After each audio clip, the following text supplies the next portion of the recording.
भारत में वाहनों की सुरक्षा से जुड़े नियम लगातार कड़े होते जा रहे हैं। कई कंपनियां सरकारी नियमों को मानकर एयरबैग्स बढ़ा रही हैं, तो कुछ खुद ही ज्यादा से ज्यादा एयरबैग्स और दूसरे सुरक्षा मानकों का इस्तेमाल कर रही हैं। सभी का मकसद है कार सवार के साथ सड़क पर चलने वाले दूसरे वाहनों और लोगों की सुरक्षा का भी ख्याल रखना।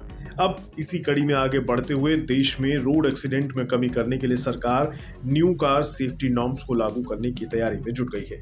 सड़क परिवहन और राज्य मार्ग मंत्रालय यानी MORTH ने इसके लिए एक ड्राफ्ट तैयार किया है। इसमें कुछ कैटेगरीज के पैसेंजर्स और कमर्शियल व्हीकल्स में इनबिल्ट कॉलिजन वार्निंग सिग्नल लगाने का प्रस्ताव है।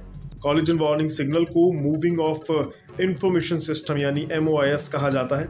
इसके जरिए व्हीकल के टकराने की संभावित स्थिति में अलर्ट मिलता है। मंत्रालय ने कहा है कि MOIS से पैदल चलने वालों और साइकिल चालकों से संभावित टकराव की स्थिति में ड्राइवर को चेतावनी देने में मदद मिलेगी। ड्राफ्ट को मंजूरी मिलने के बाद वाहन निर्माताओं को सुझाव के आधार पर in house anti collision mechanism develop करने के लिए स्टैंडर्ड सेट करने होंगे। ये VRU के साथ संभावित टकराव की स्थिति में काम करेगा।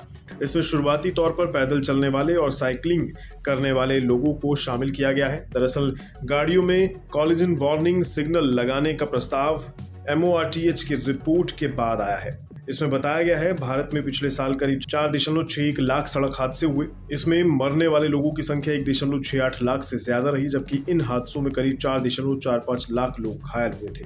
भारत में सबसे ज्यादा सड़क हादसे तेज स्पीड की वजह से होते हैं। 2022 में हुई करीब 75% दुर्घटनाओं की वजह यही थी। MORTH का लक्ष्य साल भर के अंदर सड़क हादसों की संख्या को आधा करना है। आइए अब जानते हैं कि कॉलिजन वार्निंग सिग्नल सिस्टम कैसे काम करता है।